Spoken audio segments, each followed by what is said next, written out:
मैं परिवार के सभी सदस्यों से मिला हूं और इस दुख की घड़ी में मैं परिवार के सदस्यों से मिलकर के जा रहा हूं, परिवार का दुख बांटने। और जो घटना हुई है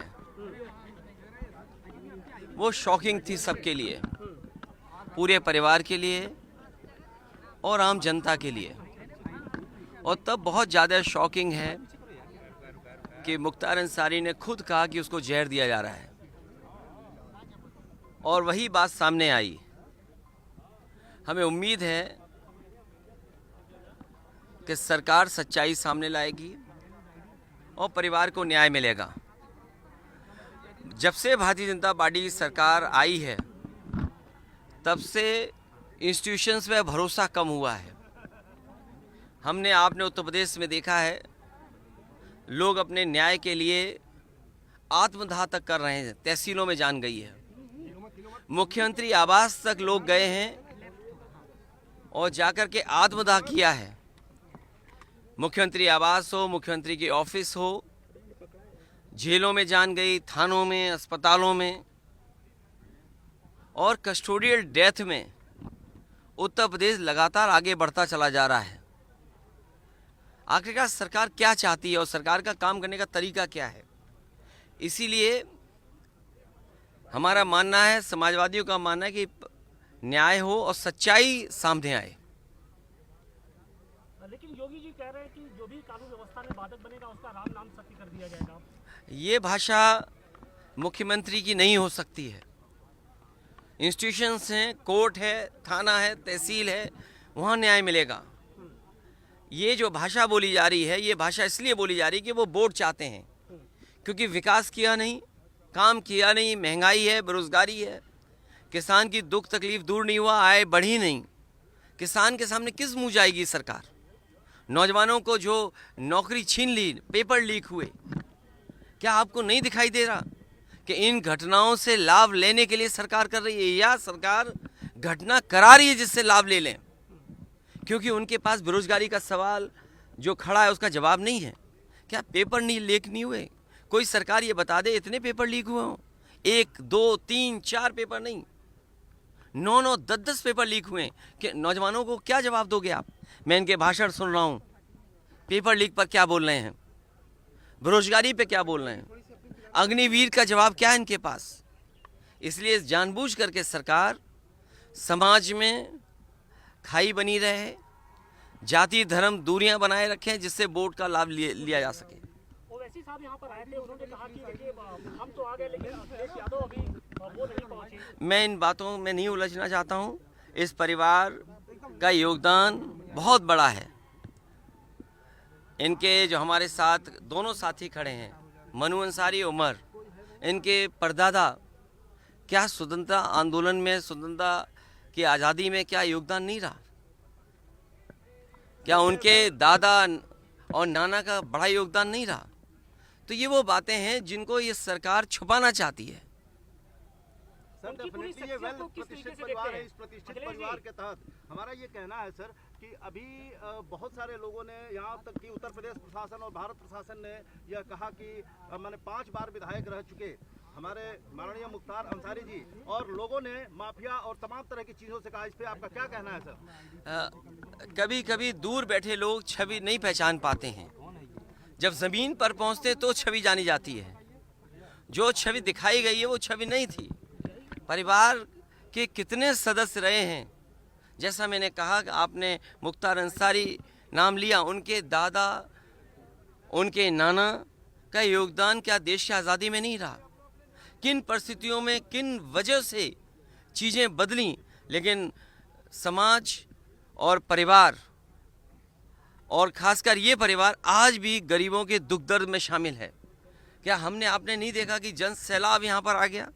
वो लोग जिन्होंने यहाँ पर परिवार के साथ खड़े होकर के ये बताया कि वे परिवार के साथ हैं।